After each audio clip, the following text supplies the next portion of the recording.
Hello बच्चों, क्या हाल चाल आप सबके। क्लास 10 का पहला चैप्टर हम कंप्लीट कर चुके थे, रियल नंबर्स, है ना। उसकी प्रैक्टिस अभी करेंगे। अब हम शुरू कर रहे हैं अपनी ट्रिग्नोमेट्री। आप लोगों के लिए बहुत नया चैप्टर है क्योंकि आप पहली बार ट्रिग्नोमेट्री पढ़ रहे हो। 9th क्लास तक आप कोई ट्रिग्नोमेट्री नहीं पढ़ते हो, है ना। छोटी छोटी चीज़ें जैसे राइट एंगल है, राइट एंगल में पाइथागोरस थ्योरम होती है, वो सब आपको पहले से आती है। लेकिन यहाँ पे क्योंकि आप बिल्कुल नए हो इसके लिए, ट्रिग्नोमेट्री के लिए, है ना। आपने नाम तो सुना है लेकिन आपने कॉस थीटा, साइन थीटा, इन सब का कभी यूज़ नहीं करा, है ना। तो हम बिल्कुल बेसिक से चलेंगे, बहुत धीरे धीरे करेंगे। टाइम की हमारे पास कोई कमी नहीं है ना। 4 क्लास की जगह 5 क्लास लग जाए, 6 क्लास लग जाए, कोई फ़र्क नहीं पड़ता, लेकिन समझ आना चाहिए। स्टार्टिंग से हम करेंगे, है ना। तो थोड़ा सा इंट्रोडक्शन कर लेते हैं। मेरा नाम आनंद है और हम अपने यूट्यूब चैनल पर ये सीरीज चला रहे हैं जिसमें 9th और 10th क्लास का कंप्लीट मैथ कवर कर रहे हैं हम, है ना। चैप्टर वाइज और सीक्वेंस वाइज, है ना। ऐसा नहीं है कि कोई एक चैप्टर में से एक वीडियो बना दी, दूसरे में से एक वीडियो बना दी, ऐसा बिल्कुल भी नहीं है। जो चैप्टर स्टार्ट करते हैं उसको कंप्लीट करते हैं और हमारी रेगुलर वीडियोस भी आ रही हैं, आपने देखा होगा पीछे, है ना। तो ये ट्रिग्नोमेट्री हम स्टार्ट कर रहे हैं। और हाँ, मैं ये भी आपको बताना चाह रहा था कि मैंने आपसे बोला हुआ है कि हम एक प्रैक्टिस सीरीज भी शुरू करेंगे। बहुत जल्दी हम वो सीरीज शुरू करने वाले हैं, नेक्स्ट वीक में। अभी जो नेक्स्ट वीक आएगा 1-2 दिन बाद, उसी में हम अपनी ये सीरीज शुरू कर लेंगे, प्रैक्टिस सीरीज। उसमें हम बहुत सारे क्वेश्चंस करेंगे। In fact R D. शर्मा को कंप्लीट सॉल्व करेंगे एक्सरसाइज वाइज। हर एक एक्सरसाइज का एक एक क्वेश्चन हम यहाँ पे सॉल्व करेंगे। आप साथ साथ में सॉल्व करते रहना, आपकी बहुत अच्छी प्रैक्टिस हो जाएगी, ठीक है। तो चलिए स्टार्ट करते हैं ट्रिग्नोमेट्री को। देखो, ट्रिग्नोमेट्री बेसिकली है क्या। किसी भी ट्रायंगल के मेजरमेंट के जो तरीके होते हैं ना, हम उसको ट्रिग्नोमेट्री बोलते हैं, ठीक है। अब आप बोलोगे सर ट्रायंगल से क्या फ़ायदा। कहने के लिए वो सिर्फ ट्रायंगल है, रियल लाइफ में उसके बहुत सारे यूज़ होते हैं। ट्रायंगल की डायमेंशंस होती हैं, उनका रेशो निकाल लें अगर हम, है ना, और उसकी ट्रायंगल को प्रॉपर मेजरमेंट करना सीख लें तो वो रियल लाइफ में उसका बहुत सारा यूज़ आ जाता है। ये जो ट्रिग्नोमेट्री वर्ड है ये ग्रीक लैंग्वेज से आया हुआ है ना। यहाँ पर देखो, ट्रिग्नोन स्टार्ट करते हैं। यहाँ पे ट्रिग्नोन का मतलब होता है ट्रायंगल, मेट्रॉन का मतलब होता है मीजर, है ना। और ट्रिग्नोमेट्री हो जाता है the science of measuring triangles, मतलब ट्रायंगल को मीजर करने के जो तरीके हैं, अलग अलग टाइप के तरीके। साइंटिफिकली हम ट्रायंगल को कैसे मीजर करते हैं उसी को त्रिकोणमिति बोलते हैं हिंदी में, और इंग्लिश में बोलते हैं ट्रिग्नोमेट्री, ठीक है। तो सबसे पहले जो हम इसमें पढ़ेंगे ट्रिग्नोमेट्री में, हम पढ़ेंगे ट्रिग्नोमेट्रिक रेशोज। रेशोज का मतलब क्या होता है। रेशो आप सब जानते हो, रेशो क्या होता है, किन्हीं भी दो चीज़ों को जब डिवाइड करते हैं ना तो उसको रेशो बोलते हैं। रेशो का मतलब होता है, जैसे मान लो मैंने एक ट्रायंगल लिया, ये है ना, मैंने एक ये ट्रायंगल लिया, ठीक है। इसका नाम रखा ABC। तो अगर मैं इसका रेशो निकालूं साइड का, मतलब कि इसका ये चलो 90 डिग्री है, मैं निकाल लूँ AB/CB, तो ये क्या हुआ, ये एक रेशो हुआ। इस ट्रायंगल की साइड्स का रेशो हुआ। रेशो का मतलब ये होता है कि अगर जो न्यूमरेटर है वो किसी फैक्टर से इंक्रीज हो रहा है तो डिनोमिनेटर भी उसी फैक्टर से इंक्रीज होगा, है ना। रेशो का मतलब ये होता है। जैसे बिल्कुल सिंपल लैंग्वेज में आपको बताऊं, जैसे मैंने यहाँ पे लिखा 5/9, ऐसे लिख रखा है, ठीक है। अब अगर मैं 5 में मल्टीप्लाई करता हूँ मान लो 3 का, तो मुझे 9 में भी 3 का मल्टीप्लाई करना पड़ेगा, ठीक है। ये होता है रेशो।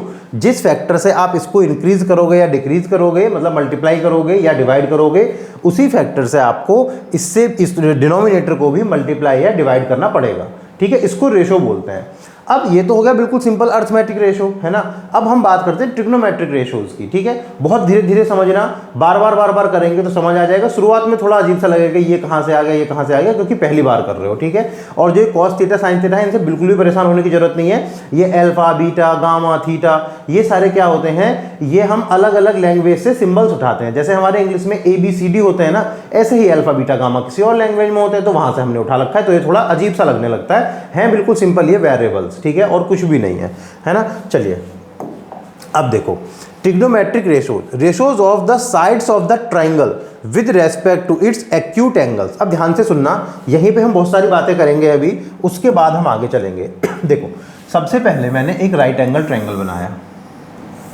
राइट एंगल ट्रायंगल से सब लोग फैमिलियर है, किसी को प्रॉब्लम नहीं है, ठीक है। मैंने यहाँ पे लिख दिया A, यहाँ पे लिख दिया B और यहाँ पे लिख दिया C। तो हम इस ट्रायंगल को कैसे डिफाइन करेंगे, it is a right angle triangle, right angled eight A, है ना। कहाँ पर है ये, A पर है। राइट एंगल कहाँ पर है, A पर है। अब यहाँ पर बिल्कुल बेसिक बता रहा हूँ, पहली बार ट्रिग्नोमेट्री की बात शुरू कर रहे हैं तो बहुत ध्यान से सुनना। ये तो हमारा 90 डिग्री हो गया। 90 डिग्री के सामने वाली जो साइड होती है उसको हम बोलते हैं हाइपोटेनियस, हाइपोटेनियस।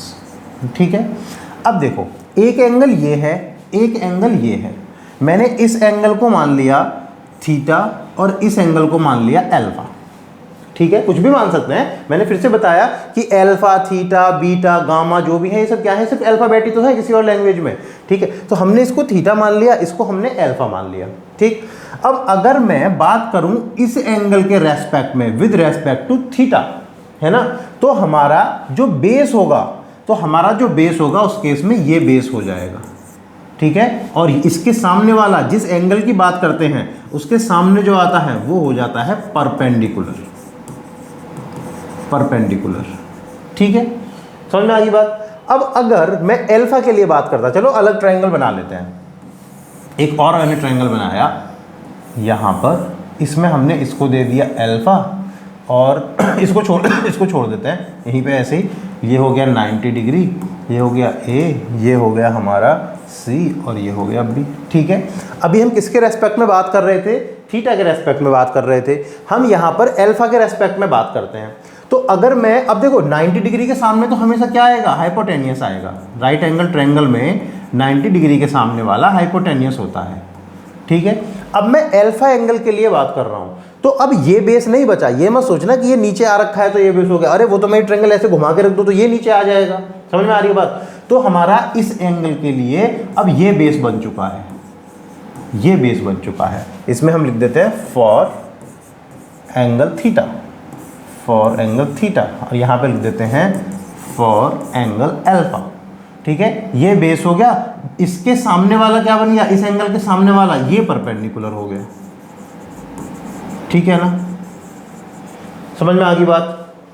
ठीक है, तो जिस राइट एंगल के सामने वाला हाइपोटेनियस हो जाता है, जिस एंगल के रेस्पेक्ट में बात हो रही है, जिसको हम रेफरेंस मान के चल रहे हैं, उससे सटी हुई साइड, उसके बिल्कुल उससे लगी हुई साइड जो होती है वो हमारी बेस हो जाती है और उसके सामने वाली परपेंडिकुलर हो जाती है। देखो यहाँ पे इस एंगल की बात हो रही थी तो ये वाली साइड हमारी बेस बन गई, इसके सामने वाली परपेंडिकुलर बन गई। यहाँ पर इस एंगल की बात हो रही थी, इसके सामने वाली परपेंडिकुलर बन गई, इसके बिल्कुल जो इससे एडजेसेंट थी, जो इससे सटी हुई थी, वो क्या बन गई, वो बेस बन गई। ठीक है ना, इस बात का बहुत अच्छे से ध्यान रख लेना।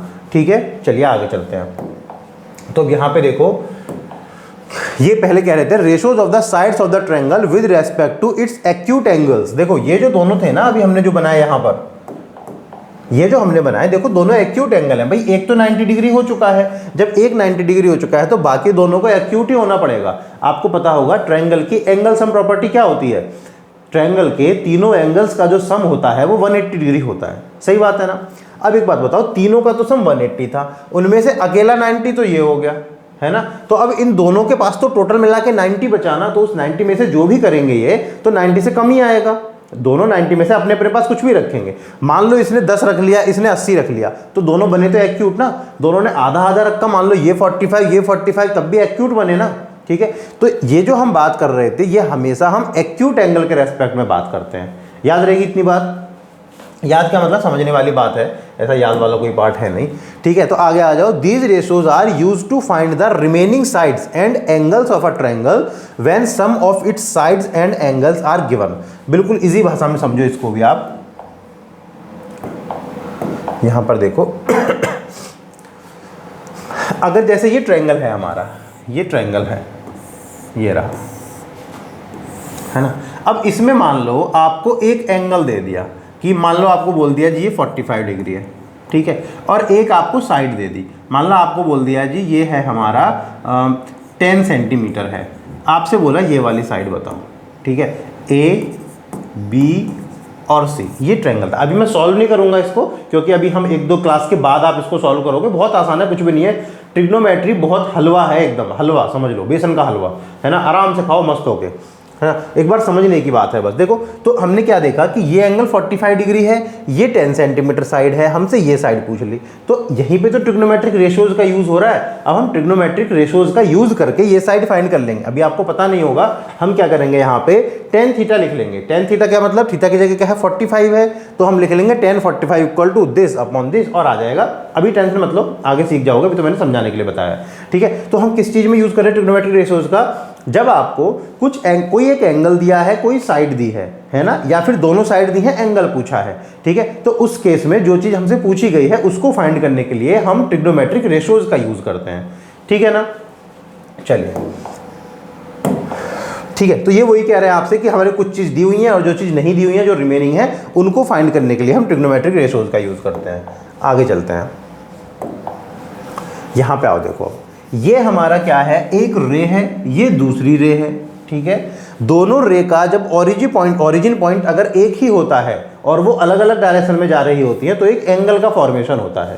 तो यहाँ पे देखो ये एंगल का फॉर्मेशन हो गया, है ना। और हमने क्या करा, एक रे से दूसरी रे को इंटरसेक्ट करा दिया बाय अ परपेंडिकुलर लाइन, है ना। एक परपेंडिकुलर लाइन डाल दी हमने यहाँ पे, तो ये कितना हो गया, ये 90 डिग्री हो गया। अब इस ट्रायंगल पे फोकस करना, मैंने क्या बताया था, 90 डिग्री के सामने वाला क्या हो गया, हाइपोटेनियस। तो ये आर जो है हमारा एक्चुअल में क्या है, ये हाइपोटेनियस है।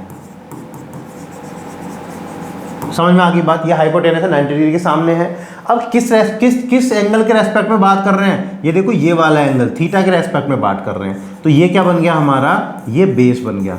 जिस एंगल के रेस्पेक्ट में बात होती है उससे सटी हुई जो साइड होती है ट्रायंगल की, वो बेस बन जाती है। और इसके सामने वाली साइड ये है, तो ये हमारा क्या बन गया, ये परपेंडिकुलर बन गया, ये हमारा परपेंडिकुलर बन गया। समझ में आ गई बात। अब यहाँ पे आ जाओ ट्रिग्नोमेट्रिक रेशियोज। देखो 6 ट्रिग्नोमेट्रिक रेशियोज होते हैं बेसिकली, ठीक है। 6 ट्रिग्नोमेट्रिक रेशियोज होते हैं। हम पूरी ट्रिग्नोमेट्री में आपके यहाँ पे इन्हीं पे बात करेंगे।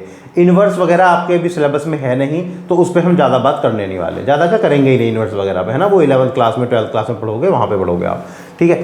तो यहाँ पे हमने देखा हमारे 6 रेशियोज होते कौन कौन से हैं। सबसे पहला होता है साइन थीटा। साइन थीटा मतलब थीटा की जगह कुछ भी हो सकता है, अल्फा बीटा गामा, क्योंकि यहाँ पे एंगल थीटा ले रखा है तो हमने यहाँ थीटा लिख दिया। यहाँ पे 45 होता तो 45 लिख देते, यहाँ पे 15 होता तो 15 लिख देते, यहाँ पे अल्फा होता तो यहाँ अल्फा लिख देते, ठीक है। मतलब वो तो एंगल है, वेरिएबल जैसे काम करते हैं, ठीक है। पहला हो गया साइन थीटा, दूसरा हो गया कॉस थीटा। कॉस थीटा, अब ये एक्चुअल में क्या होता है, कॉसेक होता है वैसे तो, COSEC, है ना, कॉसेक होता है, लेकिन हम इसको कॉस ही बोलते हैं, आप भी कॉस ही बोलना, ठीक है। कॉस थीटा, फिर आता है हमारा टेन थीटा, ये 3 होते हैं। अब इन तीनों के इन्वर्स होते हैं, उल्टा इन्वर्स, मतलब हम इन्वर्स प्रॉपर इन्वर्स बात नहीं कर रहे हैं, हम इनका बस जस्ट उल्टा बात कर रहे हैं, रेसिप्रोकेट बात कर रहे हैं। साइन थीटा का हो जाएगा कोसेक थीटा,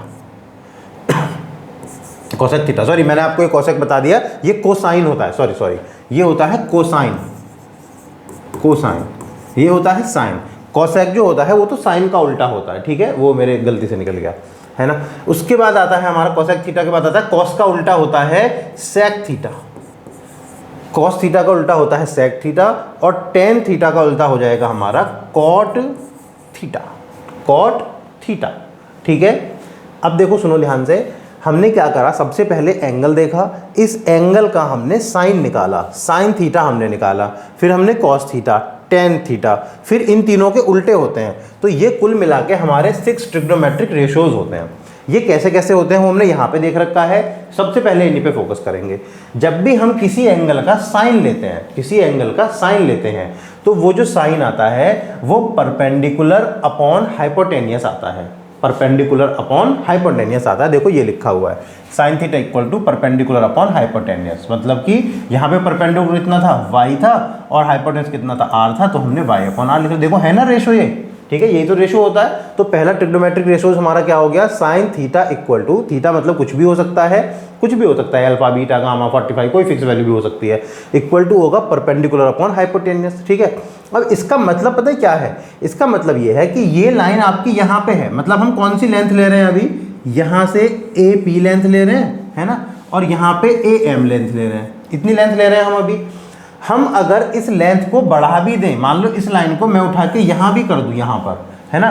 तो क्या होगा, यहाँ से यहाँ तक की लोगे आप फिर, और यहाँ से यहाँ तक की लेंथ लोगे, तब भी रेशो आपका सेम ही आएगा। इसका ये मतलब होता है कि ये जो डिपेंड करता है ना, ये सिर्फ थीटा पे, मतलब जो एंगल है ना, एंगल पे डिपेंड होता है, सिर्फ इसकी लेंथ पे डिपेंड नहीं होता ये कभी भी रेशो। ठीक है, यहाँ पे देखो cos थीटा की बात आती है तो cos थीटा होता है हमारा हमेशा बेस अपॉन हाइपोटेनियस। बेस कितना है x, हाइपोटेनियस कितना है r, तो देखो base upon hypotenuse x upon r आ गया। ठीक है, और tan थीटा जो होता है वो होता है परपेंडिकुलर अपॉन बेस। परपेंडिकुलर ये रहा, बेस ये रहा, तो y अपॉन x आ जाएगा। ठीक है, ये आपको तीनों याद होने चाहिए। पहला वाला sin थीटा होता है perpendicular upon hypotenuse, cos theta होता है base upon hypotenuse, tan theta होता है परपेंडिकुलर अपॉन बेस। इसके बहुत सारे न्यूमेरिक बना रखे हैं लोगों ने, आप चाहो तो अपने हिसाब से न्यूमेरिक बना के याद कर सकते हो। ठीक है, आप बोलोगे अगर कमेंट में बता देना, मैं अगली क्लास में आपको न्यूमेरिक बता दूंगा। ठीक है, क्योंकि मैं इसलिए नहीं बता रहा, मान लो आपने पहले से कोई न्यूमेरिक कर रखा होगा तो फालतू में वो होगा, प्रॉब्लम होगी आपको याद रखने में। पहले से कोई याद है तो बहुत बढ़िया, याद नहीं है तो मैं अगली क्लास में आपको अपने हिसाब से बता दूंगा न्यूमेरिक कोई, है ना। थोड़े दिन बाद आपको न्यूमेरिक वगैरह की याद जरूरत भी नहीं पड़ेगी इसमें। ठीक है, अब देखो ये तीन हो गए। अब इन तीनों के उल्टे होते हैं ये वाले तीन। साइन का उल्टा होता है कोसेक, अगर कोसेक निकालोगे तो इसका उल्टा हो जाएगा। तो अगर हम कोसेक देखेंगे तो r अपॉन वाई आ जाएगा, अभी देखेंगे अगले पेज पे, है ना। कोस का उल्टा होता है सेक, तो सेक थीटा निकालोगे तो r अपॉन एक्स आ जाएगा। ठीक है, टेन का उल्टा होता है कॉट, तो कॉट थीटा निकालोगे तो x अपॉन वाई आ जाएगा। समझ में आ गई बात। देखो आगे यहाँ पे, ये देखो शुरुआत के तीन देखे, अब इनका उल्टा आ जाओ। ये किसका उल्टा था, हम इसको ऐसे भी लिख सकते हैं 1 अपॉन साइन थीटा, ये 1 अपॉन साइन थीटा के बराबर होता है, ये 1 अपॉन कॉस थीटा के बराबर होता है, और ये 1 अपॉन टेन थीटा के बराबर होता है। ठीक है, मतलब ये आपस में क्या है, उल्टे हैं। तो देखो अब 1 अपॉन साइन थीटा है तो कोसेक थीटा बन गया, कोसेक थीटा उसका पहले वाले का उल्टा हो गया, वहाँ y अपॉन r था, यहाँ पर r अपॉन y हो गया। ठीक है, मतलब हाइपोटेनियस अपॉन परपेंडिकुलर हो गया। इसमें वहाँ पर x अपॉन r था, यहाँ पर r अपॉन x हो गया, वहाँ y अपॉन x था, यहाँ x अपॉन y हो गया। ठीक है, देखो इस पर थोड़ा सा एक दो क्वेश्चन मैं आपको कराता हूँ। देखो मान लो मैंने बोला ये है हमारा, ये है एक ट्राइंगल, ये है हमारी 6 है, ये 8 है, और ये 10 है, हमने ये ले लिया, और ये हमने ले लिया 90 डिग्री। ठीक है, और मैंने बात करा ये है थीटा, ये है अल्फा। अब ध्यान से सुनना, मैंने बोला जी आप हमको बताओ साइन थीटा, साइन थीटा बताओ। तो आप बोलोगे सर साइन थीटा अभी अभी हमने देखा था पीछे, साइन थीटा होता था परपेंडिकुलर अपॉन हाइपोटेनियस, है ना। अब ये थी एंगल कौन से की बात हो रही है, इस एंगल की बात हो रही है, तो इस एंगल के लिए परपेंडिकुलर कौन सा हो गया, ये परपेंडिकुलर हो गया ना इसके सामने वाला। ठीक है, तो परपेंडिकुलर कितना हो गया 6, हाइपोटेनियस तो हमारा यही रहेगा, कितना आ गया 10, तो ये हमारी वैल्यू कितनी आ गई 2 से 3 पे, 2 से 5 पे, कितना आ गया 3 अपॉन 5 आ गया। कोई दिक्कत नहीं है। अब वहीं मैं आपसे पूछ लेता सर आप मुझे साइन थीटा नहीं, आप मुझे साइन एल्फा बताओ, साइन एल्फा बताओ आप मुझे। अब किस एंगल के रेस्पेक्ट में बात हो रही है, अब बात हो रही है इस एंगल के रेस्पेक्ट में। ठीक है, तो हम यहाँ पे साइन एल्फा अगर निकालेंगे तो हमारा साइन एल्फा के लिए हमें क्या निकालना है, परपेंडिकुलर अपॉन हाइपोटेनस निकालना है। अब बताओ इसके लिए क्या ये परपेंडिकुलर है, नहीं जी ये तो बेस बन चुका है। ठीक है, तो परपेंडिकुलर इस एंगल के लिए कौन सा हो गया 8 हो गया, तो यहाँ पे आ जाएगा 8 और हाइपोटेनस तो 10 है, तो ये कितना आ गया 2 से 4 पर 2 से 5 को 4 अपॉन 5 आ चुका है। अंतर समझ आया जो मैं आपको बता रहा था कि किस एंगल के रेस्पेक्ट में बात होती है। ठीक है, अब फिर से अब देखो मैंने यहाँ पे बोला कि आप मुझे साथ के साथ चलो कोसेक और बता दो, कोसेक थीटा। कोसेक थीटा तो हमने अभी देखा था, कोसेक थीटा तो साइन थीटा का उल्टा होता था, है ना। तो यहाँ पे देखो ये 5/3 है ना, तो इसका अपोजिट आ जाएगा, कितना आ जाएगा 3/5 था तो ये 5/3 आ जाएगा कोसेक थीटा। उल्टा होता है बिल्कुल, आप चाहे यहाँ से निकाल के देख लो। कोसेक थीटा जो होता है हमारा वो हाइपोटेनियस अपॉन परपेंडिकुलर होता है, तो हाइपोटेनियस ये रहा, परपेंडिकुलर ये रहा। आप 10/8 कर, सॉरी इस एंगल के लिए तो ये है परपेंडिकुलर, 10/6 कर लेना, 10/6 करोगे तो 5/3 आ जाएगा। ठीक है, मैं आपसे बोलता आप मेरे को कोसेक एल्फा और निकाल के दिखा दो साथ में। ठीक है, तो अगर हम कोसेक एल्फा निकालते तो साइन एल्फा का उल्टा होगा ना। अब हम इस एंगल के रेस्पेक्ट में बात करने लगे, यहाँ से डायरेक्ट लिख सकते हो आप जी 5/4 होगा, 5/4 होगा। आप अगर निकालना ही चाहते तो निकाल के देख लो। देखो कोसेक एल्फा है, कोसेक एल्फा हमारा क्या होता है, मतलब कोसेक के साथ जो एंगल होता है वो क्या होता है हमारा हाइपोटेनियस अपॉन परपेंडिकुलर होता है। इस हाइपोटेनस तो 10 है तो 10 आ जाएगा ऊपर, और इस एंगल के लिए जो परपेंडिकुलर है वो तो 8 है ना, तो 10/8 आ जाएगा। 10/8 मतलब 5/4 आ गया। इतनी बात समझ आई। मैं इसी में आपसे बोलता आप मुझे कॉस थीटा निकाल के बताओ, तो कॉस थीटा होता है हमारा बेस अपॉन हाइपोटेनियस। तो बेस कितना है यहाँ पर 8 अपॉन हाइपोटेनस कितना है 10। कैसे लिया मैंने बेस 8? देखो इस एंगल की बात हो रही थी, इस एंगल के लिए जो बेस होगा इससे सटी हुई साइड होगी, तो इससे लगी हुई साइड कौन सी है 8 है, तो मैंने 8 लिख लिया बेस अपॉन हाइपोटेनियस। तो ये कितना बन गया 4/5 बन गया। ठीक है। अब अगर मैं बोलता आप मुझे बताओ कॉस अल्फा, तो कॉस अल्फा के लिए भी होगा तो बेस अपॉन हाइपोटेनियस, लेकिन इस एंगल के लिए जो बेस है वो 6 हो चुका है, तो हमने इसको 6 बना दिया। अपॉन में हमने क्या लिख दिया हाइपोटेनियस लिख दिया, तो ये कितना बन गया 3/5 बन गया। समझ में आ गई बात है ना। इसका उल्टा क्या होता है, इसका उल्टा होता है हमारा सेक। तो अगर मैं सेक थीटा लूँ तो सेक थीटा इसका उल्टा हो जाएगा 5/4 हो जाएगा, और अगर मैं सेक अल्फा लूँ तो सेक अल्फा मेरा इसका उल्टा हो जाएगा 5/3 हो जाएगा। बोलो समझ में आई बात इतनी। ठीक है, तो हमने ये देख लिया कि उल्टा होता है। चलो 10 का और निकाल लेते हैं, जब इतना कर ही रहे हैं तो साथ में, है ना। चलो 10 का भी निकाल लेते हैं। तो देखो हमने देखा था कि tan थीटा की अगर हम बात करें, किसी भी एंगल का हम tan लेते हैं तो tan क्या होता है हमारा, tan होता है perpendicular upon base, perpendicular upon base. तो इस एंगल के लिए थीटा के लिए परपेंडिकुलर क्या है 6 है, बेस क्या है 8 है, तो कितना आ जाएगा ये 6/8, मतलब कि रिड्यूस करोगे तो 3/4 आ जाएगा। ठीक है। अब वहीं पे अगर tan अल्फा की बात हो रही होती तो tan अल्फा के लिए क्या हो जाता हमारा, tan अल्फा के लिए ये तो हमारा हो जाता परपेंडिकुलर, ये हो जाता बेस, इस एंगल से ये लगा हुआ है, इसके सामने वाला परपेंडिकुलर, तो ये हो जाता 8/6 मतलब कि 4/3 हो जाता। क्लियर है। इसका उल्टा कॉट थीटा होगा, कॉट थीटा। अब बताओ आप क्या होगा, कॉट अल्फा, है ना। कॉट थीटा जो होगा वो इसका उल्टा होगा ना, बिल्कुल, तो इसका उल्टा होगा तो 4/3 हो जाएगा, 4/3।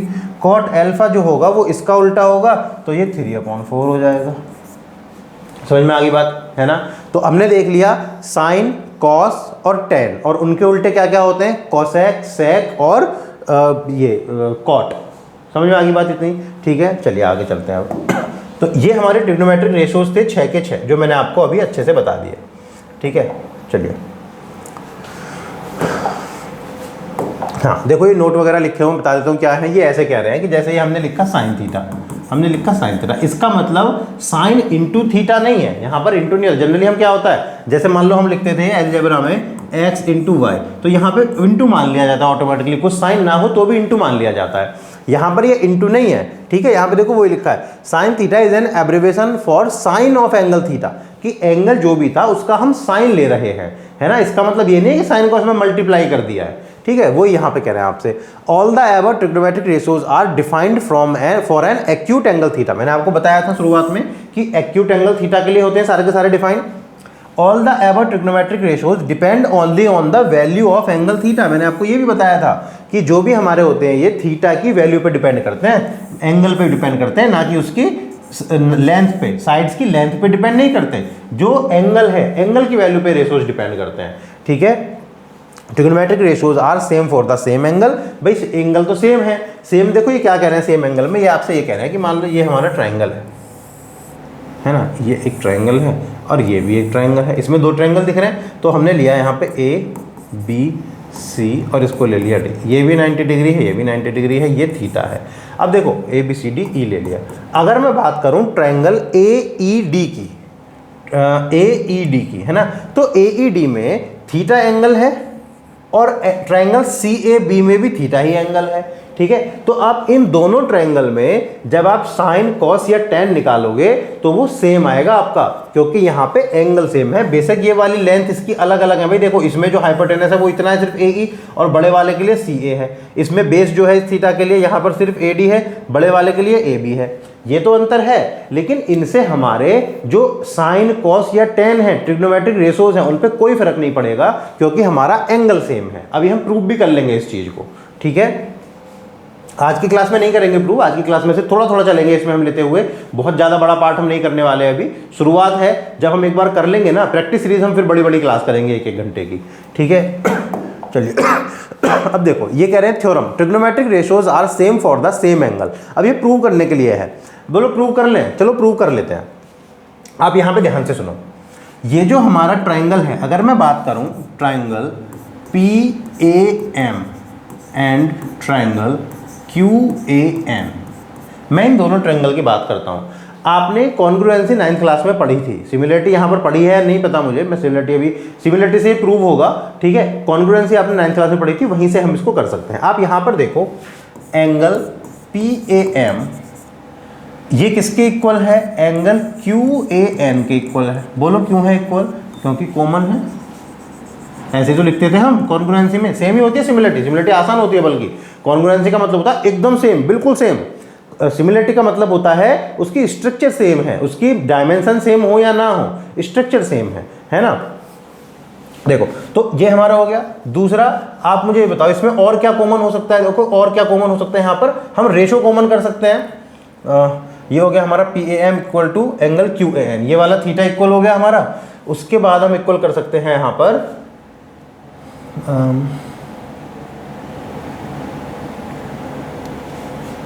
पर हम इक्वल कर सकते हैं PAM and QAN, PAM QAN, हाँ 90 डिग्री एंगल हमारा इक्वल हो जाएगा। देखो ये भी परपेंडिकुलर है और हमारा ये भी परपेंडिकुलर है, तो हम बोल सकते हैं angle PMA equal to angle QNA, ठीक है। ये दोनों इक्वल हैं, क्यों इक्वल हैं, क्योंकि हम यहाँ पे लिख देंगे 90 डिग्री, बोथ किस चीज़ के हैं, 90 डिग्री के हैं। अब देखो ध्यान से सुनना, किसी भी ट्रायंगल में जो तीनों एंगल होते हैं उनका सम 180 होता है ना। उसमें से आपने दो को इक्वल प्रूव कर दिया तो तीसरा तो ऑटोमेटिकली इक्वल हो गया ना, क्योंकि सम तो फिक्स था, सम तो उसका 180 होना था। तो अगर आपने दो एंगल किन्हीं दो ट्रायंगल के दो एंगल इक्वल प्रूव कर दिए, जो कि हमने यहाँ पे लिखा है, तो इसका मतलब जो तीसरा एंगल बचा ये वाला, ये तो ऑटोमेटिकली प्रूव हो गया। तो हम यहाँ पे क्या लिखेंगे, अब ये कॉन्ग्रुएंट नहीं है ये, ठीक है। अभी हमने क्या देखा है, कॉन्ग्रुएंट होते तो इनकी जो ये होते हैं ना, जो इनकी डायमेंशन होती है वो भी इक्वल होती हैं। ये यहाँ पे सिमिलर हैं, हम लिखेंगे फ्रॉम सिमिलरिटी। अगर अभी ना पढ़ी हो आपने तो जब आप पढ़ोगे ये वाला चैप्टर, अपना ट्रायंगल वाला चैप्टर पढ़ोगे, वहाँ पे आपको सिमिलरिटी बहुत अच्छे से पढ़ाई जाएगी, ठीक है। From AAA similarity criteria, similarity criteria, ठीक है। आप ये लिख देना। अभी तो ये आपको प्रूव करने का आपके सिलेबस में नहीं है, मैं तो बस बता रहा हूँ आपको। फ्रॉम AA सिमिलरिटी क्राइटेरियन हम ये बोल सकते हैं कि triangle PAM is similar to triangle QAN। ये दोनों ट्रायंगल जो है वो क्या है, सिमिलर हैं आपस में, ठीक है। जब ट्रायंगल सिमिलर होते हैं, अभी आपको शायद ये वाला पार्ट कम समझ आ रहा होगा क्योंकि आपने ट्रायंगल में सिमिलरिटी पढ़ी नहीं है, फिर भी एक बार देख लो, वहां पर जब सिमिलरिटी पढ़ लेंगे वापस आएंगे यहाँ पे एक बार, है ना। वैसे भी ये प्रूव करने वाला आपके सिलेबस का पार्ट नहीं है। जब ये हो गया तो सिमिलरिटी में क्या होता है, साइड्स का जो रेशो होता है ना वो हमेशा इक्वल होता है। जैसे कि मैं यहाँ से अगर देखूँ कि AP, पहले ट्रायंगल की साइड AP ले ली और दूसरे ट्रायंगल की कॉरेस्पॉन्डिंग साइड मैंने क्या ले ली, AQ ले ली। AP क्या AQ के साथ अगर मैं रेशो निकालूं तो वो इक्वल आएगा AM का AN के साथ, AM अपॉन AN, और ये इक्वल आएगा इसकी तीसरी साइड के साथ, PM अपॉन QN। समझ में आ गई बात। मतलब क्या है यहाँ पर कि अगर दो ट्रायंगल सिमिलर होते हैं तो उनकी साइड्स का जो रेशो होता है वो हमेशा इक्वल होता है। हमने एक छोटे वाले ट्रायंगल की AP साइड ली, बड़े वाले की AQ ली, हमने यहाँ लिख लिया। छोटे वाले ट्रायंगल की AM ली, बड़े वाले की AN ली, हमने यहाँ लिख लिया। इसकी थर्ड वाली साइड ली PM और इसकी भी थर्ड वाली ली QN, यहाँ पर रेशो लिख लिया, ठीक है। अब इसको तो इतना छोड़ो, अब आप मुझे बताओ अगर मैं साइन थीटा लिखता कौन से ट्रायंगल के लिए, ट्रायंगल PAM के लिए, PAM के लिए, तो मैं क्या लिखता, यहाँ पे नहीं, यहाँ पे जगह नहीं है, चलो यहाँ पे लिख लेते हैं। मैं अगर साइन थीटा लिखता, साइन थीटा किस ट्रायंगल के लिए, ट्रायंगल PAM के लिए, साइन थीटा लिखता मैं ट्रायंगल PAM के लिए, तो मैं क्या लिखता, देखो इस थीटा की बात हो रही है। साइन क्या होता था हमारा, परपेंडिकुलर अपॉन हाइपोटेनियस। इसके लिए परपेंडिकुलर क्या है, PM, भाई इस एंगल के सामने वाला परपेंडिकुलर, हाइपोटेनियस क्या हो गया, AP, है ना। अब अगर मैं साइन थीटा लिखता दूसरे ट्रायंगल के लिए, साइन थीटा लिखता मैं ट्रायंगल QAN के लिए, QAN के लिए, तो क्यू ए एन के लिए जो मेरा साइन थीटा आ जाता वो आ जाएगा, वो भी क्या होता है हमारा परपेंडिकुलर हाइपोटेनियस। इसके लिए परपेंडिकुलर क्या है, क्यू एन है, क्यू एन अपॉन यहाँ पर क्या आ जाएगा, ए क्यू आ जाएगा, ए क्यू हाइपोटेनियस के लिए ए क्यू हो गया, है ना। अब आप ये देखो, अगर P M upon A P equal to Q N upon A Q हो जाए तो मतलब ये दोनों भी बराबर हो जाएंगे। हम यहाँ से देखते हैं, यहाँ पे देखो, अगर मैं इसको उठा लूँ और इसको उठा लूँ, ठीक है, तो यहाँ से क्या आएगा इन दोनों से, ये क्यू एन यहाँ ले जाता हूँ, ये ए पी यहाँ ले आता हूँ इधर में। भाई इतना तो आपको आता है ना इक्वल में क्रॉस मल्टीप्लाई करने वाला हिसाब, ठीक है। तो क्यू एन को मैं यहाँ ले जाता हूँ, ए क्यू को यहाँ ले आता हूँ, तो ये क्या बन जाएगा, ए पी नहीं सॉरी क्यू एन, हाँ ये क्यू एन यहाँ गया, Q N upon A Q equal to हो जाएगा, ये हमारा कहाँ आ गया, ये ए पी नीचे आ गया, P M upon A P, ठीक है। तो देखो ये वाला जो पार्ट है हमारा, ये दोनों इक्वल आ गए ना, P M upon A P equal to Q N upon A Q. जब ये दोनों आपस में बराबर हैं तो ये भी तो आपस में बराबर हो गए दोनों, समझ में आ गई बात, ठीक है। तो यहाँ से हम ये प्रूव कर रहे थे कि किसी भी ट्रायंगल में, किन्हीं दो ट्रायंगल में अगर थीटा सेम है, अगर एंगल सेम है, तो ट्रिग्नोमेट्रिक रेशोज अलग नहीं होते। वो उसकी लेंथ वगैरह पे डिपेंड नहीं करते, साइड की लेंथ कितनी है, किस पे डिपेंड करते हैं, उसके एंगल पे डिपेंड करते हैं, डिग्री ऑफ एंगल पे डिपेंड करते हैं, ठीक है। वही हमने प्रूव किया है। समझ में ना भी आया हो तो बहुत ज़्यादा परेशान होने की जरूरत नहीं है, आपसे कोई नहीं पूछने वाला ये, ठीक है। बाकी जब हम सिमिलरिटी पढ़ लेंगे तो ये और अच्छे से आपको समझ आएगा, ठीक है। चलिए आगे चलते हैं। यहाँ पे जो मैंने अभी आपको बताया था रेसिप्रोकल होते हैं, जैसे देख लो, कॉसेक थीटा किसके लिए होता है, 1 अपॉन साइन थीटा, उल्टा होता है ना, सेक थीटा कॉस का उल्टा होता है, कॉट थीटा टेन का उल्टा होता है। कॉट थीटा जो है वो cos theta upon sine theta भी होता है, ये बहुत अच्छे से ध्यान रखना है। कॉट थीटा जो है वो cos theta upon sine theta होता है, और टेन थीटा जो है वो sine theta upon cos theta होता है। भाई ये तो आपस में दोनों उल्टे हैं, तो अगर यहाँ पे कॉस ऊपर साइन नीचे था, टेन निकालोगे तो साइन ऊपर कॉस नीचे आएगा ही आएगा, ठीक है ना। तो ये आपको रिलेशन है, 5 रिलेशन बहुत अच्छे से शुरुआत में 5 रिलेशन याद रखने, बाद में और भी करेंगे धीरे धीरे, लेकिन अभी के लिए इतना काफ़ी है, ठीक है। चलिए आगे देखो, अब ये 1-2 क्वेश्चन शुरू करते हैं हम यहाँ पे, है ना। इस क्लास में बहुत ज़्यादा नहीं रखेंगे हम, थोड़ा सा पार्ट और करेंगे, फिर बाकी अगली क्लास में करेंगे। देखो, in a triangle A B C right angled at A, हमने एक ट्रायंगल बनाया, ये लो हमने एक ट्रायंगल बना लिया। अब देखो ये राइट एंगल्ड एट ए है ना, तो हम यहाँ पर क्या लिखने वाले हैं, ए लिखने वाले हैं, ठीक है। ए बी सी आप कहीं भी लिख दो, फिर चलो हमने यहाँ बी लिख दिया, यहाँ से लिख दिया, इनसे फर्क नहीं पड़ेगा। राइट एंगल जहाँ पे था वो वहीं बनाना था। ए बी 12 दे रखा है, ये लो जी ए बी हमने 12 लिख लिया। ए सी 5 दे रखा है, ये लो जी ए सी हमने 5 लिख लिया। एंड बी सी 13 दे रखा है, ये लो जी बी सी हमने 13 लिखा है। ना भी दिया होता बी सी तो हम पाइथागोरस थ्योरम से आराम से निकाल सकते थे। पाइथागोरस थ्योरम तो आपको आती है ना, ये 5 ये 12 तो ये 13 निकाल सकते थे। सारे के सारे 6 ट्रिग्नोमेट्रिक रेशोज आपसे पूछ रहा है फॉर द एंगल बी, इस वाले एंगल के लिए, इस बी एंगल के लिए पूछ रहा है आपसे, ठीक है। तो चलो शुरू करते हैं। साइन बी, साइन बी क्या होता था, परपेंडिकुलर अपॉन हाइपोटेनियस, इस एंगल के लिए परपेंडिकुलर सामने वाला तो 5 अपॉन हाइपोटेनियस ये वाला 13 हो गया। कौन सा होता है हाइपोटेनियस, 90 डिग्री के सामने वाला। एक ट्रिग्नोमेट्रिक रेशियो निकल गया। दूसरा, अब इसका कोसेक भी साथ के साथ निकाल लो, फिर कोसेक बी तो सीधा सीधा इसका उल्टा हो जाएगा, हाइपोटेनियस अपॉन परपेंडिकुलर, तो कितना आ जाएगा 30 अपॉन 5। तीसरा कौन सा आएगा हमारा, कॉस बी। कॉस बी क्या होता था भाई, बेस अपॉन हाइपोटेनियस, बी के लिए जो बेस है वो इससे लगी हुई साइड ये है हमारा बेस, तो ये कितना हो गया 12/13 आ गया, ठीक है। इसका उल्टा क्या होता है, सेक। सेक भी हमारा कितना आ जाएगा, hypotenuse upon base, hypotenuse upon base मतलब 13/12, इसका जस्ट उल्टा, ठीक है। फिर आएगा हमारा टेन बी। टेन बी आप यहाँ से टेन बी निकालोगे, टेन बी का होता था परपेंडिकुलर अपॉन बेस, तो मतलब 5/12, इस एंगल के लिए ये परपेंडिकुलर है ये बेस है, तो कितना आ गया 5/12, ये लो ये आ गया 5/12।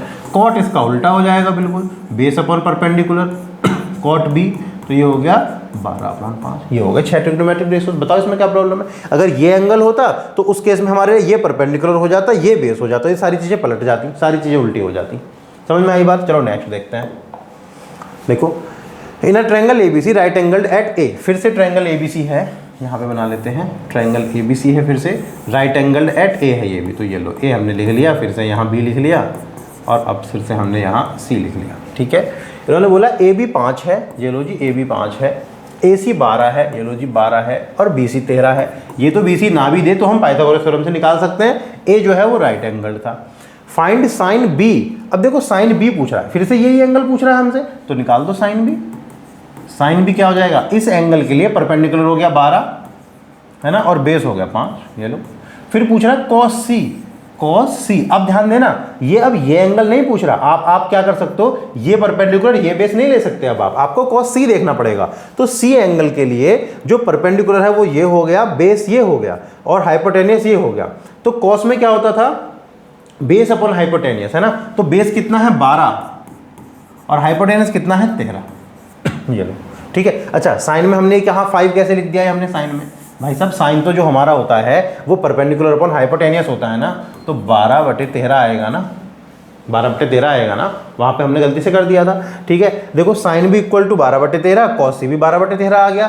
क्यों ये सेम आ रहे हैं, क्योंकि एंगल अलग अलग है, ये सी था और ये बी है, इसलिए ये दोनों अलग अलग आ रहे हैं। और दूसरा कौन सा पूछा है हमसे, tan बी पूछा है, tan बी।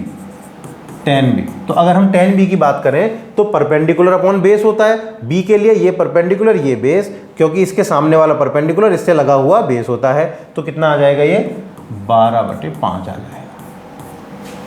समझ में आ गई इतनी बात, हो गया पूरा क्वेश्चन। आगे चलते हैं नेक्स्ट। देखो in triangle A B C right angle at B. लो जी हमने एक ट्रायंगल बना लिया, ये लो ये बना लिया, ये राइट एंगल है बी पे, ये हमने बना लिया बी पे। ठीक है अब ए बी सी लिखना है, ए यहाँ लिख लो, बी यहाँ लिख लो, और सी यहाँ, बी तो यहाँ है 90 डिग्री है। हमने बी यहाँ क्यों लिखा, क्योंकि राइट एंगल एट बी था। If A B equal to 12, ये 12 है, एंड बी सी 5 है। ठीक है तो अब देखो हमें ए सी नहीं दिया, तो क्या हम पाइथागोरस थ्योरम से ए सी निकाल सकते हैं। यहाँ पे देखो ए सी का square equal to A B square plus B C square. 7th class में अच्छे से किया है आपने ये सब, 7th में भी 8th में भी सब में आता है। तो ए बी का स्क्वायर कितना हो जाएगा, 12 का स्क्वायर प्लस बी सी मतलब 5 का स्क्वायर, मतलब कि ये हो गया 144 प्लस 25, ये आ गया 169। तो ए सी का स्क्वायर 169, तो ए सी कितना आएगा 169 का स्क्वायर रूट निकालना आपको आता है 13 आ जाएगा। ठीक है तो ये हमारा 13 आ गया। अगर किसी को प्रॉब्लम है पाइथागोरस थ्योरम में ये सब सॉल्व करने में तो प्लीज़ कमेंट करके बताना, वो हम अलग से उसमें करेंगे, वरना ये वीडियो बहुत लंबी हो जाएगी इसी में करेंगे तो। ठीक है वैसे तो बिल्कुल बेसिक है। ये 13 आ गया। अब देखो क्या पूछा है, साइन ए एंड tan ए। तो अगर आपको साइन ए चाहिए, ये वाला चाहिए साइन ए, तो इस एंगल के लिए ये हो गया परपेंडिकुलर, ये हो गया हाइपोटेनस, तो कितना हो गया 5/13। tan ए चाहिए तो ये हमारा हो गया परपेंडिकुलर अपॉन बेस, तो ये कितना आ गया 5/12 आ गया। ठीक है फिर क्या चाहिए, cos c and cot c। तो अगर cos c चाहिए भाई साहब, तो cos c के लिए तो ये हमारा बेस है ना, और बेस अपॉन हाइपोटेनस होता है cos, तो ये भी 5/13 आ गया, 5/13। फिर क्या पूछा cot c चाहिए। cot c क्या होता है, ये हमारा c है, cot c हमारा हो जाएगा बेस अपॉन परपेंडिकुलर। tan होता है परपेंडिकुलर अपॉन बेस, तो ये हो जाएगा बेस अपॉन परपेंडिकुलर। तो इसके लिए बेस कितना है 5 है, परपेंडिकुलर 12 है, तो ये कितना हो गया 5/12 आ गया। बोलो इतनी बात क्लियर हुई। ठीक है तो चलो आज की वीडियो में इतना ही रखते हैं, वरना बहुत लंबी क्लास हो जाएगी। ये इतना आपको निकालना आ गया, इनकी प्रैक्टिस करना। आगे वाला पार्ट हम अगली क्लास में करेंगे। अभी ट्रिग्नोमेट्रिक रेशोज पे ही बात होगी 2-3 क्लास में कम से कम। ठीक है मतलब अभी एक क्लास होगी यही बेसिक वाले क्वेश्चंस, इन्हीं को आगे कंटिन्यू करेंगे, इसमें थोड़े से अच्छे। फिर एक क्लास होगी बहुत अच्छे क्वेश्चंस की, है ना, जिनमें बहुत मतलब मजा आएगा करने में, उनमें दिमाग लगेगा थोड़ा सा। ठीक है ट्रिग्नोमेट्रिक रेशोज खत्म हो जाएगा, फिर आइडेंटिटीज वगैरह आएंगी, तो ट्रिग्नोमेट्री भी हमारी पूरी इंट्रोडक्शन ट्रिग्नोमेट्री में थोड़ी सी क्लास लगेंगी। थोड़ा सा अच्छे से करेंगे तो थोड़ा लंबा भी जाएगा। ठीक है थोड़ा पेशेंस के साथ काम करते रहना, और जितना यहाँ पढ़ाया जाता है साथ के साथ रिवाइज करते रहना। ठीक है तो चलिए मिलते हैं अगली क्लास में, बहुत जल्दी अगली क्लास आएगी, उसमें हम ट्रिग्नोमेट्रिक रेशोज को कंटिन्यू करेंगे। थैंक यू, तब तक के लिए बाय।